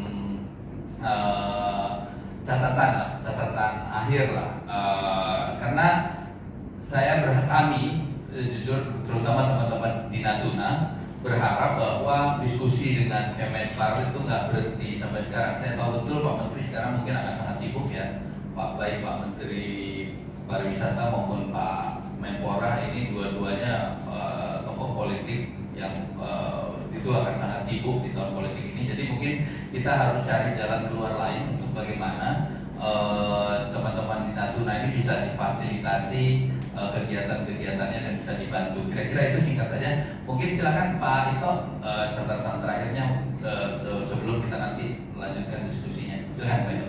Baik Pak Sofian, terima kasih atas waktunya. Tadi menanggapi dari Pak Kabit di Natuna tadi ya.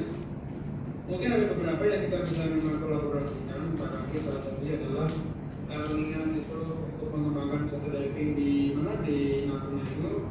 Kebetulan kan rencananya kami akan mengikuti partisipasi event internasional ADEX ya, atau Asia Diving Expo di Singapura. Nah mungkin kita bisa bantu untuk dari dari center yang ada di Natuna bisa berpartisipasi di pameran internasional di Singapura ini. Itu saya rasa itu yang pertama ya, karena untuk memberi trigger, untuk memberi bahasa bagi promosi kepada negara-negara lain bahwa Natuna itu juga memiliki destinasi wisata selam yang sangat baik. Jadi kita bantu di sini Pak, nanti ya untuk konsultasi. Kemudian juga yang terkait jet ferry juga nanti kita bisa bantu untuk rapat koordinasinya Pak, terkait bagaimana menyiapkan titik singgah, titik labu, kemudian tentunya yang perlu kita sampaikan tadi adalah paket-paket wisata. Jadi ketika yang mampir di Natuna itu mereka mau kemana gitu. Jadi yang sampai yang tadi datang sekitar 20-an, rencana datang kalau nggak salah yang 20 ya, tapi ternyata yang mungkin 1.007 kapal atau berapa sedikit kadang-kadang itu karena juga salah satu juga mereka mereka tahu tidak destinasi tidak memiliki paket-paket wisata. Jadi harus kita kembangkan dan kita koordinasi dengan juga organisasinya Pak. Kalau nggak salah di situ Pak Kabit, Pak Raymond ya, kalau nggak salah di situ yang organisasi lainnya nanti kita bicarakan lagi. Kemudian terkait kunjungan Pak Menteri, saya rasa beberapa kali saya memang sudah melihat jadwal Pak Menteri untuk kunjungan Natuna, mungkin masalah waktu saja yang belum bisa terrealisasi dengan baik. Jadi dari sini kami mendukung Pak Kabit ya untuk membantu saat ini mempromosikan wisata diving yang ada di Natuna dalam bentuk partisipasi dalam pameran sini. Saya rasa itu Pak Kabit. Terima kasih Pak Sofian, dan sebelumnya mungkin saya izin undur diri karena ada pertemuan lain yang harus saya ikuti arahan dari pimpinan. Terima kasih. Wassalamualaikum warahmatullahi wabarakatuh. Waalaikumsalam warahmatullahi wabarakatuh. Terima kasih banyak Pak Tito. Nanti kami tindak lanjuti Pak. Terima kasih itu Pak catatan-catatannya. Wah, terima kasih banyak. Pak Sofian, Pak Arman, Pak Didit, salam sehat. Ya, silakan. Terima kasih Pak Tito kehadirannya. Waalaikumsalam. Oke. Nah, Pak Bobi sudah gabung lagi? Belum. Oke. Tadi sepertinya terpental, mungkin terputus internetnya. Mungkin kita lanjut aja diskusi tadi Pak saya mau kembali dulu ke Pak Arman. Ada beberapa catatan. Catatan ini kan kita bicara soal kewenangannya Pak Arman.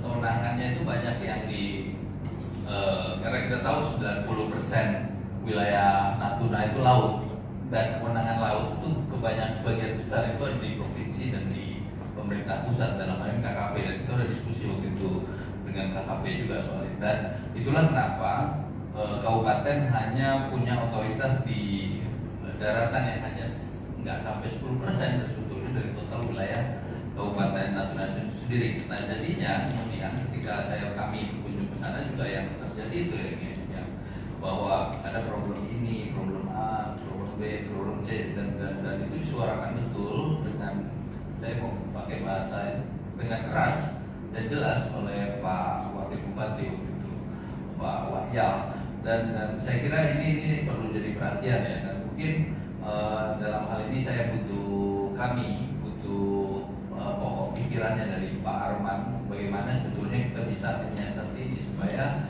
kepentingan semua pihak terakomodasi. Itu kira-kira Pak Arman. Silahkan Pak. Ya, memang kalau kita merujuk ke secara kaku ya, kalau di dalam terutama di dalam undang-undang PMK ya, seperti yang saya sampaikan dalam paparan awal tadi itu, pemerintah daerah terutama kabupaten Natuna itu tidak bisa berbuat banyak ya, karena memang 90% wilayah itu berada di luar kewenangan PMK gitu ya. Itu yang pertama yang mungkin menjadi salah satu tantangan yang juga disadari oleh stakeholder di sana gitu ya. Kemudian yang kedua, berhadapan dengan konteks seperti itu memang yang kita harapkan itu adalah perhatian yang sistematis terutama dari pemerintah pusat dan dari pemerintah provinsi gitu ya. Karena mungkin yang kita gali sekarang itu adalah potensi-potensi yang bisa dilihat secara kasat mata gitu ya, lalu bina dan segala macam, tapi mungkin juga ada potensi-potensi yang mungkin masih tertanam di bawah laut, mungkin yang soal panas bumi dan segala macam. Dan itu juga salah satu hal yang menjadi concern daerah-daerah lain juga, karena kalau lihat di dalam itu kalau nanti urusan 4 mil EBT itu ada di kewenangan kabupaten kota juga. Itu yang mungkin satu potensi yang bisa potensi masalah ke depan gitu ya, dan itu tentu menjadi hak atau kewenangan dari Kabupaten Natuna kalau ada gitu ya. Nah, berhadapan dengan dua konteks seperti itu memang yang kita harapkan jalan tengahnya itu adalah desain di sisi kelembagaannya Pak. Dalam arti begini, kenapa di pendekatan yang tadi saya sebut sebagai pendekatan tata kelola dan yang dengan pendekatan kolaboratif itu, nanti dalam pengelolaan wilayah di Kabupaten Natuna, ya, daerah itu benar-benar adalah salah satu stakeholder di dalamnya, meskipun polisi mekarnya, pemegang kewenangan itu ada di provinsi dan kabupaten kota, gitu ya. Tadi misalnya soal perencanaan wilayah pesisir misalnya, gitu ya. Meskipun itu ada di ranah pemerintah pusat misalnya, gitu ya. Tapi dalam prosesnya itu partisipasi PMK itu benar-benar menjadi salah satu hal yang menjadi salah satu kunci yang perlu dipertimbangkan oleh pemerintah pusat dan juga oleh pemerintah provinsi, gitu ya. Nah, menuju ke sana tentu bukan jalannya juga, gitu ya, dengan beragam tantangan dan segala macam, gitu. Tapi untuk pemerintah Kabupaten Natuna, gitu ya, menurut kami perlu ada satu semacam task force, gitu ya, kelompok kerja yang mana benar-benar menjalin komunikasi dengan pemerintah provinsi, dengan kabupaten dan pemerintah pusat. Baik Pak Dede dan Pak Ito tadi selalu disampaikan dan tolong informasikan dan menurut saya ini kunci atau peluang yang mesti dipegang oleh teman-teman Natuna. Betul. Dan tentu komunikasi itu tidak sifatnya ketemu di jalan umum tidak, tapi by design gitu ya. Nah, untuk menciptakan komunikasi yang sistematis seperti itu perlu ada satu kelompok menurut saya. Ya.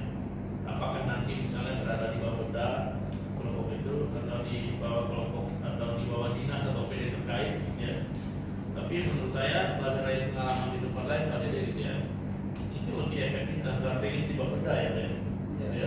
Di bawah gitu ya. Nanti dia yang akan menentukan kelompok-kelompok di dalam itu ke Kemenpora, Kementerian Pariwisata, gitu ya.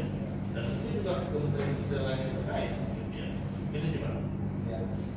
Ya, ya betul Pak Arman, bicara soal komunikasi itu jadi sesuatu yang penting. Kita tahu birokratik itu sangat sulit ya. Makanya kadang kami juga mencoba untuk memfasilitasi itu dengan cara misalnya kadang pendekatan dari bottom up, kadang juga harus ada dorongan yang sifatnya top down supaya ada akselerasi kan kadang-kadang kayak begitu juga di pusat maupun di provinsi ya.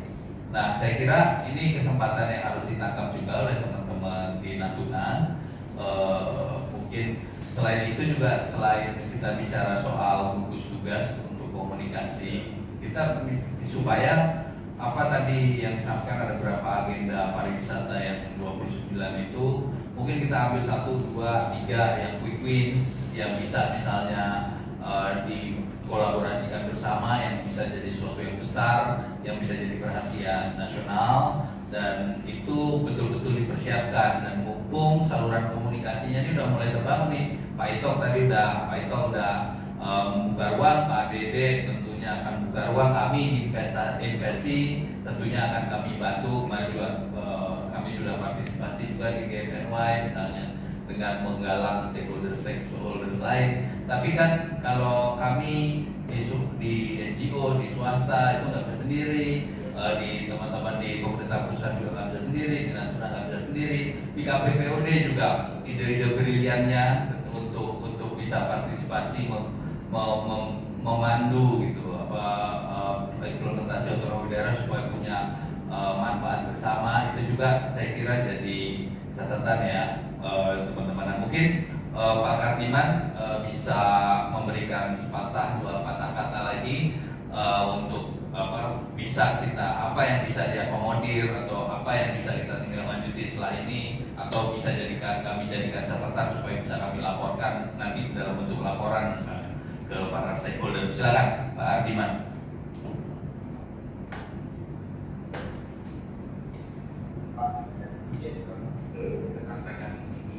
Yang pertama adalah bagaimana untuk mengatasi aksesibilitas dengan transportasi yang saat ini masih minim dan hampir mengakui. Yang kedua, kami berharap event pariwisata yang tidak dilakukan itu dengan koordinasi kementerian terkait. Yang ketiga, adalah kami untuk supaya minat wisatawan datang ke Natuna sampai ke luar negeri. Jadwalnya lebih kepada kementerian terkait untuk membantu mempromosikan sampai ke luar negeri. Mungkin demikian yang kami sampaikan. Ya, terima kasih Pak Kardiman. Tadi ada beberapa catatan yang saya highlight sebenarnya soal tiket mahal. Saya kira emang nggak bisa cuma Pemda Natuna aja yang selesaikan, itu bisnis to bisnis harus ada iya itu berat kalau misalnya Pemkab harus selesaikan. Dan beberapa catatan tadi nanti juga ya teman-teman juga akan catat Pak Kardiman. Mungkin sebelum kita tutup ya acaranya. Ada pertanyaan dari kolom chat, Pak, mana kolom chatnya? Bentar, di WA ya? Iya. Oke. Ada pertanyaan. Nah, Tindala, benar kan? Barusan kita bahas. Pertanyaan dari chat Zoom adalah tidak lanjut terkait tiket yang mahal karena banyak wisatawan yang mau hadir tapi mengurungkan niat karena tiket angka terendah, betul Pak? Tiket angka terendah itu 2,5 juta sampai 3 juta plus bagasi. Kalau di tempat lain kayak Jogja atau Bali atau apa itu kalau waktunya pas itu bisa buat PP sih sebetulnya. Mungkin Pak Dede bisa kasih komentarnya Pak terkait ini. Silakan. Iya, soal tiket mahal. Tiket mahal sebenarnya bukan urusan saya. Ya, itu dia. Tapi gini loh. Mungkin saya menggaris bawahi kita harus juga dari teman-teman berkolaborasi juga menumbuhkan minat untuk orang terbuka Natuna. Jadi dulu Labuan Bajo itu mahal sekali ya. Tapi sekarang sudah 800 karena aksesnya terbuka, marketnya terbuka atau dalam ininya jumlah wisatawan yang sedang bertambah, sehingga pemerintah stakeholder maupun tadi B2B juga lebih mudah untuk membuat kebijakan-kebijakan baru, terbang baru, bandara baru, dan penerbangan baru, sehingga tentunya harganya tiketnya turun. Kalau kita paksa dengan secara ini, teman-teman mungkin di Natuna, para penggiat di sana, para komunitas di sana, dari SIA juga, itu kita bisa promosi lewat jalur sekarang ada namanya sosial media. Itu murah meriah, dampaknya sangat luar biasa. Saya sangat menyayangkan dari sekian tahun saya ke 2008 sampai 2010 di Natuna sampai sekarang gaungnya Natuna tuh kurang sekali Pak. Padahal potensinya sangat besar, potensi wisata dan sebagainya. Jadi perlu kita jalur khusus, jalur yang kekinian sekarang ya. Oke, ini kita pakai sosmed aja sebagai medianya. Apa yang ada di Natuna, divingnya, apa yang tadi saya ada monyet apa segala macam. Dulu saya ada beberapa gunung yang di sana bisa bikin kaki segala macam, itu sangat banyak sekali di Natuna. Jadi mungkin jalur-jalur non formal publikasi seperti sosial media itu perlu dipakai oleh teman-teman semua. Itu aja dari saya. Ya, terima kasih Pak Dede masukannya. Nah, kaitannya dengan sosmed nih memang itu sebetulnya yang juga mau kami dorong sebetulnya Pak dari setahun terakhir. Cuma memang ada beberapa kendala, terutama kaitannya sama konten.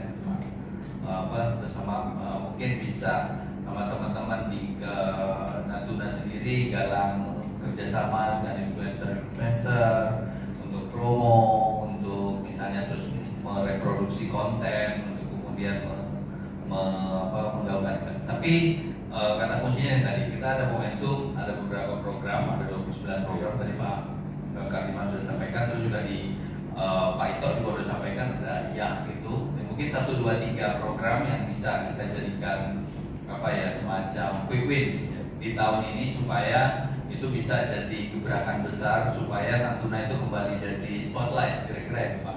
Jadi spotlightnya jangan juga hanya isu pertahanan keamanan, tapi kami berharap sebetulnya isu spotlightnya itu Natuna adalah destinasi wisata, fisheries, dan sumber daya alam dan sumber daya manusia. Itu sih sebetulnya. Nah, hasil dari ini sudah cukup ya.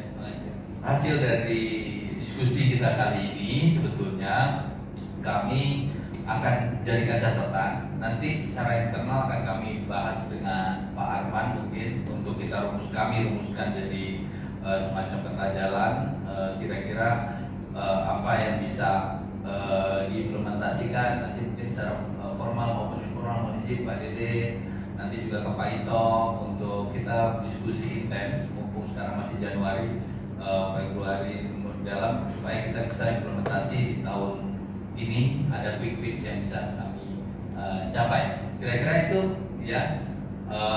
Mungkin sebelum menutup kami minta komentar tertutup ya, komentar penutup dari bapak-bapak yang hadir kali ini. Mungkin kita bisa mulai dari Pak Dede dulu, kemudian Pak Arman dan kemudian Pak Kardiman. Silakan Pak Dede, catatan penutupnya.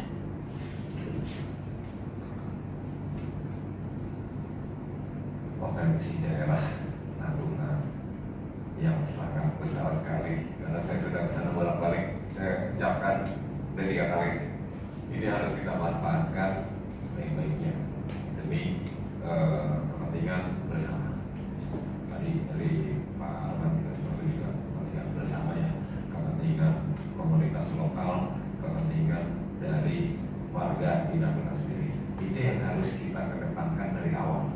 Jangan sampai segala langkah kita ini yang baru kita mulai mungkin ya nanti menjadi permasalahan yang terjadi seperti di beberapa daerah. Jadi kearifan lokal, budaya lokal, potensi yang lokal yang luar biasa, dan juga warga Natuna yang harus kita kedepankan. Selain dengan unsur kolaborasi tadi, jadi harus kita perkuat dulu fundamentalnya seperti yang tadi Pak Arman sudah jabarkan. Fundamentalnya harus kita persiapkan dulu, baru kita melangkah ke titik yang selanjutnya supaya nanti, karena ini potensinya luar biasa Pak. Jadi saya lihat potensinya luar biasa. Keterbukaannya tadi di Pak Kardiman juga sudah sampaikan, kedekatan dengan sirkulasi sirkulasi lalu lintas luar negeri, Singapura dan lain sebagainya. Ini potensinya luar biasa. Hanya tinggal masalah waktu untuk Natuna bisa lebih maju. Ini hanya masalah waktu saja. Jadi kita harus bersiap-siap, segala macam aspek harus kita persiapkan. Pemerintah daerah, dari teman-teman NGO, dari teman-teman Pak Arman dan kawan-kawan, kita semua nanti saling berkolaborasi lah untuk mewujudkan apa yang dicita-citakan oleh era Natuna ini. Sekian dari saya. Terima kasih. Wassalamualaikum warahmatullahi wabarakatuh. Waalaikumsalam. Terima kasih Pak Dede. Silakan Pak. Baik, terima kasih. Yang pertama, yang disampaikan oleh Pak Dede tadi mencoba membandingkan dengan Labuan Bajo ya. Saya kira yang mungkin pekerjaan rumah terbesar dari teman-teman atau rekan Pemda di Natuna itu adalah soal menemukan value proposition bahwa kita pakai pendekatan bisnis model kapal itu kan itu dulu yang ditemukan dan sebenarnya sudah ada, tinggal komunikasinya, delivery-nya ke dunia luar. Dan itu yang poin kedua saya yang saya sampaikan soal gugus tugas tadi Pak. Mungkin itu yang dari target terdekat atau jangka pendek yang mesti dibuat oleh Pemda Natuna untuk membangun komunikasi dengan pemerintah pusat, dengan Kemenpora, dengan Kemenkaparekraf, ya, kemudian Kemendagri, nah juga dengan Kementerian Perhubungan tadi bicara bersama gitu ya. Itu yang kedua. Kemudian yang ketiga, ini untuk pemerintah pusat dari Pak Dede. Menurut saya bukti komitmen pemerataan pembangunan itu terwujud kalau Natuna itu maju. Karena itu kita harapkan memang perhatian full dari pemerintah pusat, terutama kementerian yang terkait tadi, sehingga nanti ketika ada gugus tugas yang menemui Pak Dede, Pak Ito, dan juga kementerian yang lain bisa disampaikan. Itu ada harapan kami. Terima kasih. Terima kasih Pak Arman. Silakan Pak Ardiman, catatan penutupnya. Tadi udah ada beberapa kata kunci tuh soal gugus tugas. Terima kasih ya.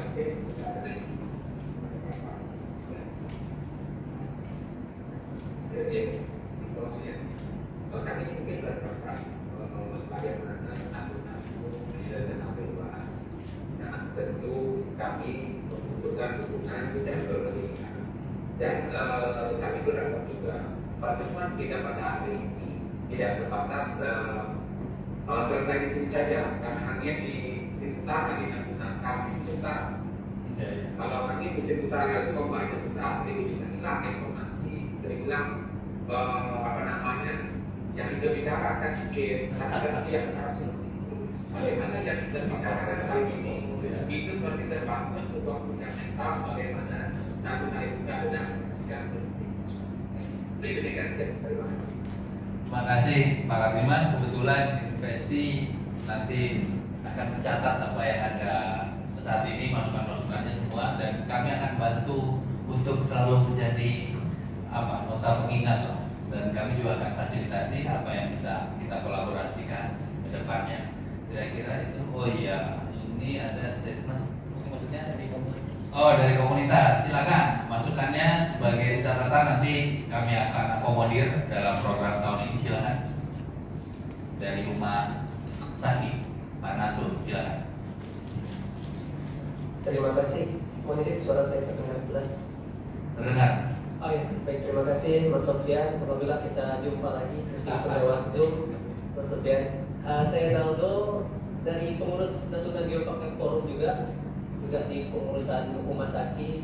Ini sebuah komunitas yang ada di Natuna yang menghimpun beberapa komunitas yang ada gitu.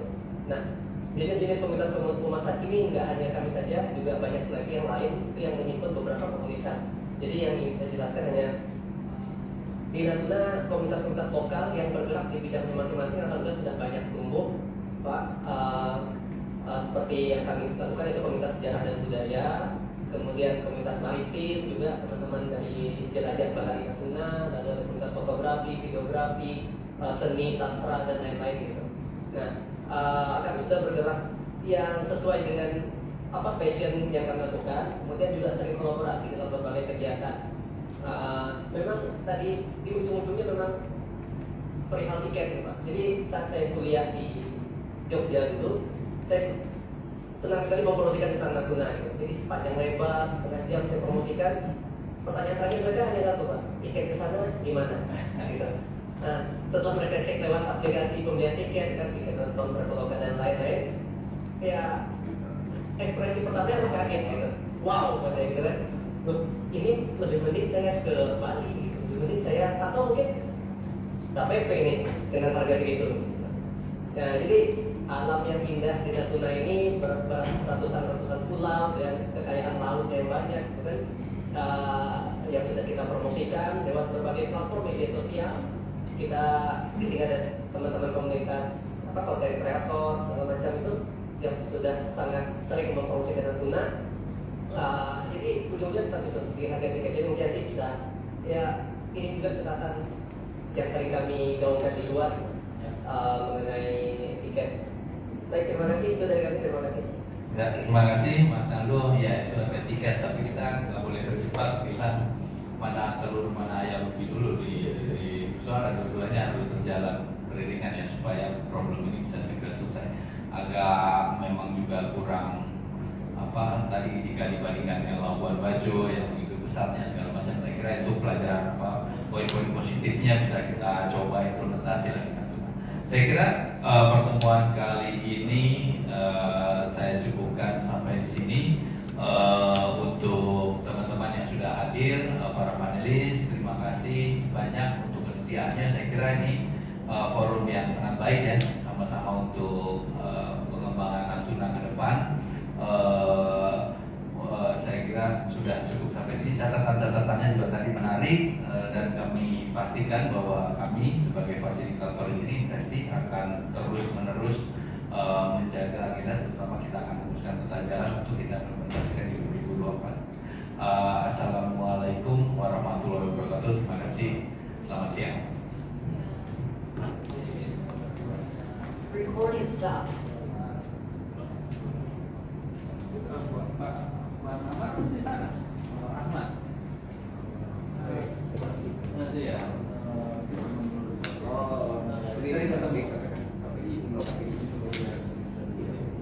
Oh, boleh foto dulu ada ini.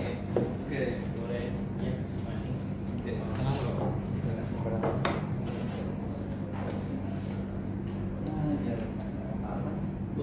Boleh langsung pikir gitu.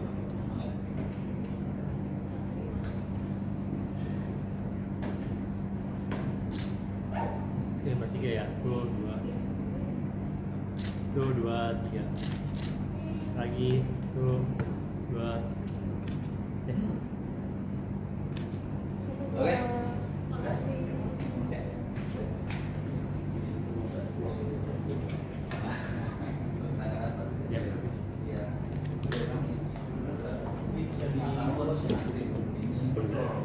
Jadi